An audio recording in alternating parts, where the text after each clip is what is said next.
Halo, apa kabar? Ini tahun baru dan memasuki hari kedua. Anda kembali berjumpa dengan saya, Hersbun Arif dan Rocky Gerung.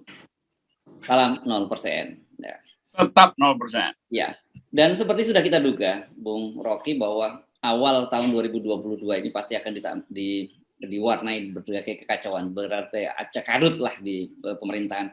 Kita membaca berita, misalnya ada soal dibubarkannya lah lembaga Eijkman, karena itu kan semua dilebur ke BRIN, dan kemudian banyak juga diantara para penelitinya itu yang kemudian di PHK karena berbagai soal, terutama administrasi saya kira. Dan kedua, ini soal heboh kemungkinan besar ada pemadaman PLN kalau suplai batu baranya tidak terpenuhi gitu, dan sampai kemudian Kementerian Minerba menyampaikan larangan untuk melakukan ekspor sampai tanggal 31 Januari. Ini dua hal yang saya kira mencerminkan betapa kacaunya negara ini diurus, dan itu baru dua yang muncul di awal tahun ini. Ya, itu tanda yang lama sekali kita udah prediksi ini akan terjadi, karena nggak mungkin disembunyikan kapasitas negara untuk mengurus semua hal itu, terutama dalam pertandingan dengan APBN. Jadi APBN pasti akan menyiksa kebijakan, dan yang tersiksa hari ini pertama-tama adalah satu lembaga riset yang harusnya dalam keadaan apapun dia mesti diprotek gitu. Karena ini adalah lembaga yang udah bertahan ratusan tahun bahkan dalam upaya untuk meninggalkan tradisi riset dan kekuatan metodologi. Dunia kasih pengakuan berkali-kali pada Eijkman. Tetapi akhirnya kita mesti lihat bagaimana pemerintah berpihak di dalam urusan kemajuan bangsa itu. Dia berpihak pada Omnibus Law. Karena itu sampai sekarang tuh Omnibus Law masih dianggap eksis oleh pemerintah.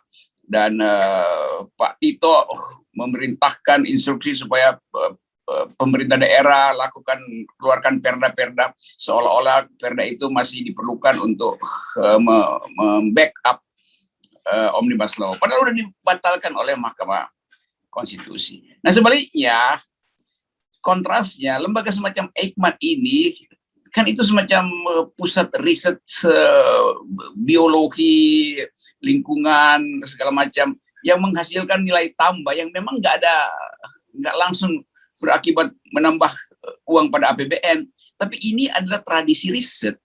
Jadi sekali lagi itu akibatnya kalau pemimpin BRIN itu di brief secara ideologi lalu menganggap bahwa yang metodologi itu bisa diselesaikan dengan cara ideologis gitu. Jadi kekacauan pertama itu. Nah, ini bukan sekedar lembaga, tapi tradisi yang diberhentikan. Juga di dalamnya otak-otak bagus itu, anak-anak muda yang dari awal jadi peneliti yang kadang-kala lulusan D3, tapi dia tahu cara mengoperasikan laboratorium, S1, ada yang tentu saja yang udah luar negeri. Itu akhirnya terbengkalai. Jadi kalau Presiden Jokowi berpikir nanti akan ada bonus demografi di mana kita bisa bersaing dengan paling nggak ASEAN itu, ya ini tanda pertama bahwa Indonesia nggak tahu bahwa persaingan itu di masa depan ada persaingan di laboratorium. Kan itu intinya tuh. Jadi Eijkman dibunuh, dihilangkan, itu berarti potensi kita untuk punya bonus demografi juga hilang. Nah cara berpikir itu yang nggak ada di pemerintah tuh. Nah kalau kita flashback ya, ini kan lembaga ini sebenarnya juga simbol apa, bisa jadi prestisius lah buat Indonesia, karena di sini kan pernah melahirkan Nobel, Bung Rocky ya. Eijkman itu kan mendapatkan Nobel dari soal penelitian yang beri-beri, penyebab penyakit beri-beri. Yeah. Dan kemudian ini sempat hilang pada tahun 60-an, kemudian oleh Pak Habibie itu dihidupkan kembali dengan mendatangkan Profesor Sangkot Marzuki. Ini salah satu profesor yang luar biasa, dan demi pengabdian ke Indonesia pulang kembali ke Indonesia. Tapi sekarang begitu melihat nasibnya begini, ini kan luar biasa, dan saya kira tidak terhindarkan lagi kalau banyak kemudian tenaga-tenaga hebat itu akan pergi dari Indonesia. Jadi ada brain drain, ada otak-otak pintar yang akan mengalir keluar gitu. Jadi kita mengekspor otak pintar keluar, bukan mengimpor otak pintar dari luar. Itu dan pasti terjadi. Negara-negara di sekitar kita, Thailand, Malaysia, Singapura itu siap-siap untuk menerima mereka. Jadi brain drain ini terjadi karena istana nggak punya brain. Itu akibatnya tuh. Dan kita sekedar mengingat lembaga Eijkman ini seolah-olah itu lembaga yang sekedar ngurusin preparat, terus di dalamnya ada tabung-tabung kimia, reaksi kimia dibuat di atas tungku-tungku modern itu. Padahal sebetulnya bukan sekedar hardware-nya, tetapi software-nya tadi itu otak-otak bagus di situ tuh. Jadi kemampuan bangsa ini untuk melihat masa depan itu betul-betul nggak ada tuh. Dianggap bahwa masa depan ini bisa ditonton orang nanti, dibanggakan kalau ibu kota udah pindah tuh. Padahal memindahkan ibu kota itu apa gunanya kalau trade off-nya adalah membatalkan Eijkman atau menganulir kemampuan research di situ tuh. Jadi sekali lagi, memang Presiden Jokowi nggak punya visi bagaimana memajukan Indonesia tuh. Nah, keadaan ini yang akan membuat tahun ke depan itu kita kehilangan politisi bagus, karena nanti akan disulap politisi itu oleh oligarki, juga kehilangan researcher, periset keren. Jadi ya apa yang mau kita ucapkan sebagai harapan di 2022 kalau 2 hari pertama kita udah dengar berita buruk itu. Satu adalah lembaga Eijkman diamputasi atau bahkan ditutup. Dan yang kedua adalah soal krisis energi dan yang sangat mungkin bisa berlangsung karena para pemain besar batubara nggak perlu lagi dengan hak rakyat untuk memperoleh watt listrik. Dia tetap menganggap bahwa lebih baik menguntungkan kalau dia ekspor. Dan itu juga kesalahan pemerintah karena memaksakan bisnis itu harus melayani BUMN yang udah bangkrut. Jadi kelihatannya itu tuh, dan koordinasi itu yang akan membuat minggu ini mungkin ada kejadian yang berbahaya dalam politik kita. Karena ini menyangkut hak rakyat. 10 juta rakyat itu akan kehilangan listrik. Kalau betul-betul oligarki atau kartel batubara ini membalelo pada pemerintah. Ya, ini kan sudah ada larangan untuk mengekspor, gitu ya, sampai tanggal 31 Januari, kalau tidak salah ingat saya. Tetapi dengan lihat harga harga batubara yang sangat mahal di luar, sampai tembus sampai 200 US dollar, sementara di Indonesia cuma 70 US dollar. Saya kok agak ragu ini larangan bisa efektif, apalagi kita tahu bahwa kartelnya atau pemain-pemain utamanya batubara ini orang-orang di sekitar kekuasaan semua kan. Jadi saya baca berita itu termasuk surat perintah untuk menahan kapal-kapal yang akan ekspor batubara. Jadi ini pertanda ada ketegangan di dalam kabinet dan ketegangan antar kabinet dengan oligarki itu. Ya buat saya itu bagus aja, karena itu pertanda yang dulu kita udah deteksi itu akan ada keretakan di kalangan oligarki. Kan ini artinya oligarki yang diasuh secara, ya sebetulnya pengasuhnya kan Pak Luhut Panjaitan sebetulnya tuh. Karena di situ kan soal investasi, soal maritim segala macam, sebagai Menko yang dekat dengan presiden, yang tidak mampu memberi sinyal supaya tahan dulu ekspor karena ada kebutuhan listrik dalam negeri. Tapi secara ekonomi memang ini akan berlangsung, karena nggak mungkin ada perbedaan harga kemudian pemain bisnis merasa oke, demi nasionalisme kita nggak akan ekspor. Itu kan ngaco pikirannya tuh. Jadi keadaan semacam ini yang memang nggak ada di istana. Istana nggak ngerti bahwa di titik tertentu kapitalisme itu akan pro akumulasi, dia nggak peduli dengan distribusi itu. Jadi itu yang terjadi tuh. Nah, kita cuma bisa baca sinyal bahwa ada perpecahan di dalam kabinet. Cuman itu sinyalnya. Karena tiba-tiba harus segera dalam 1 bulan ini mesti jaga pantai-pantai Indonesia, pelabuhan, supaya kapal-kapal ekspor itu jangan angkut batubara ke luar negeri. Kan itu konyolnya. Itu juga menyebabkan investasi asing menganggap bahwa Indonesia betul-betul aturannya bisa satu malam berubah. Ya. Ini kan sudah muncul surat dari Kementerian Perhubungan, Dirjen Perhubungan Laut, gitu, yang memerintahkan tidak memberikan izin. Ini kalau cuma sekedar tidak memberi izin mah itu biasa, bisa diatur-atur lah. Nah, persoalannya bagaimana mereka menjegat yang bisa menjegat di lautan itu, satu Bakamla, kedua mungkin juga Angkatan Laut. Nah, apakah mungkin kemudian terjadi semacam itu? Ini menurut saya sangat serius, karena pilihannya kalau kemudian mereka tetap mengotot bahwa ngapain mesti jual ke PLN yang harga tarifnya $70, sementara di luar negeri sampai $200, Dan mereka juga seperti saya sebut tadi orang-orang kuat juga. Ini bukan pengusaha ece-ece, ini pengusaha yang langsung terkait dengan para penguasa kita kan. Itu kayak cerita zaman dulu, mesti dijaga pelabuhannya kan, masa dijaga sama marinir supaya ekspor kan. Yang namanya surat perintah itu ya udah undang-undangnya aja diberitahu tuh. Ini langsung nanti ditentukan nih 1.000 orang di Tanjung Priok, 1.000 orang di Surabaya, itu kan konyol. Jadi itu betul-betul menandakan koordinasi politik. Ini sebenarnya urusan koordinasi politik itu udah berantakan itu. Nah itu yang membuat kita lega, karena pada akhirnya teori endgame bisa dipercepat. Malah lega. Ini serius loh, Bung Rocky. Jadi saya mencoba berkomunikasi dengan beberapa teman di PLN. Apakah betul kalau sampai kemudian tidak ada suplai batu bara ini akan terjadi blackout gitu ya? Nah, mereka sih meyakinkan saya bahwa PLN sudah terlatih soal begini. Mereka sudah punya contingency plan yang cukup matang lah menurut mereka menghadapi soal ini. Tetapi tentu saja kalau kemudian suplainya itu juga menjadi persoalan yang sangat serius. Ada daya tahannya gitu. Berapa lama mereka bisa bertahan kalau para oligarki, para kartel batubara ini tetap memilih menangguh untung di luar. Itu mungkin juga nih kartelnya merasa ya lah kita uji aja 2 minggu.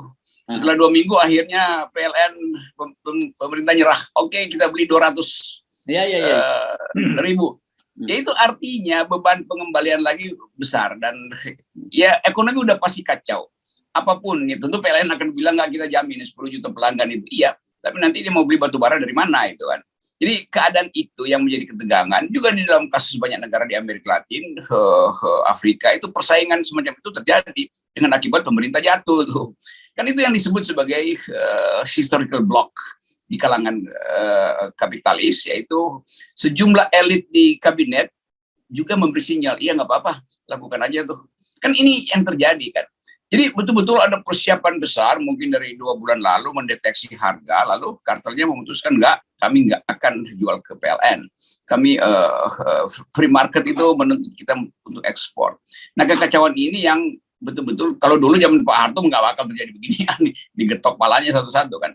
Karena sistem otoriter. Kalau sekarang nggak mungkin, ini sistem demokrasi, dan kartel itu juga terikat dengan perlindungan pasar yang diberikan oleh importir di luar negeri yang juga butuh batu bara. Jadi sekali lagi kita lihat bagaimana makropolitik itu disulap akhirnya atau tersihir oleh keadaan, lalu gamang. Kan ini karena tersihir oleh keadaan, maka timbullah surat yang betul-betul soal mau perang tuh, jaga supaya mereka nggak kabur lari. Kan itu yang terbaca.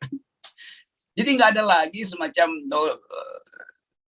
perintah bahwa hukum itu efektif. Hukum itu efektif kalau sekedar dalam tulisan, di dalam surat itu dinyatakan oke, kami minta dihentikan. Ini langsung jaga bandara kan, jaga port-port ini, jaga pelabuhan.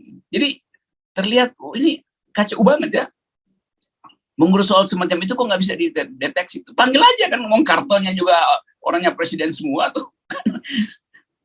Tapi saya membayangkan gini, oke, katakanlah mereka para pengusaha tentu cara berpikirnya kan hanya menangguh untung. Bagi mereka, ya di mana harga yang paling tinggi di situ mereka jual. Mereka nggak akan peduli yang begitu-begitu. Tetapi kan ada juga kalau toh misalnya gitu, efektif pelarangan itu kan ada konsekuensi, karena mereka ini kan juga terikat kontrak dengan para buyer, dengan para pembeli di luar negeri, Bung Rocky. Dan itu, nah kalau sampai kemudian dalam 1 bulan tidak ada pengiriman, itu juga bisa menimbulkan dispute, ada sengketa bisnis yang serius juga. Jadi ini jangan dianggap selesai dengan ada perintah larangan untuk mengekspor batu bara, tidak memberikan izin pelayaran dan sebagainya. Saya kira nggak akan selesai ini masalahnya. Itu bisa masuk diklaim di WTO, masuk dalam peradilan arbitrasi segala macam tuh. Itu kalau udah sampai di situ, itu manipulasinya makin nggak bisa dideteksi atau diarahkan lagi oleh kabinet Jokowi itu. Jadi kita lagi lihat satu keadaan yang betul-betul fatalistik tuh. Atau dilemanya besar sekali. Nah, mungkin 2 jam lagi nanti Pak Mahfud akan datang dengan semacam statement yang mengancam. Tapi nggak pernah ada orang yang kapitalis itu nggak pernah bisa diancam. karena dia udah jadi jaringan internasional tuh. Jadi itu batalin di sini, dia akan lolos di sana tuh. Itu akibat dari presiden yang secara awal diijon oleh oligarki. Jadi oligarki sekarang bilang, lu dulu kan gue ijon, jadi sekarang udah biarin gue putusin sendiri. Kira-kira begitu rapat awal dari oligarki ini. Ya, dan pasti ini juga ada orang istana yang tahu. ya, saya kira ini PLN juga perlu transparan kepada para pelanggan ya. Bagaimana kesiapan mereka, bagaimana apa yang akan terjadi, karena semua ini saya kira harus diantisipasi. Listrik itu sekarang sudah menjadi bukan kebutuhan pokok, itu bukan lagi bukan luxury, tapi sudah menjadi kebutuhan pokok. Banyak orang akan belingsatan kalau sampai terjadi pemadaman. Efeknya luar biasa. Kemudian UMKM, restoran-restoran, hotel, dan kalau hotel saya kira punya backup, tapi kalau UMKM dan sebagainya saya kira akan mengalami pukulan yang berat kalau sampai terjadi pemadaman ini. Ya itu netizen juga pasti nggak bisa ngecharge lagi itu kalau lagi mau Instagram. Jadi efeknya panjang itu.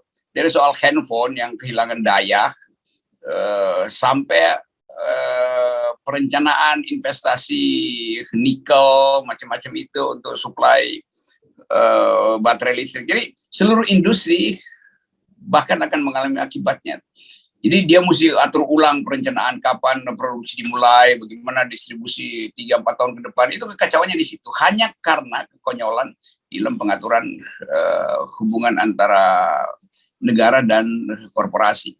Nah, pada saat yang sama BUMN juga akhirnya harus buka boroknya tuh. Kan nggak perlu lagi kita bilang bahwa BUMN ini adalah badan usaha milik negara. Nggak ada, itu badan usaha milik konglomerat. Karena sekedar disuruh-suruh oleh konglomerat untuk pasang tiang listrik tuh. Jadi sebetulnya yang terjadi kan ya, lebih jualan token.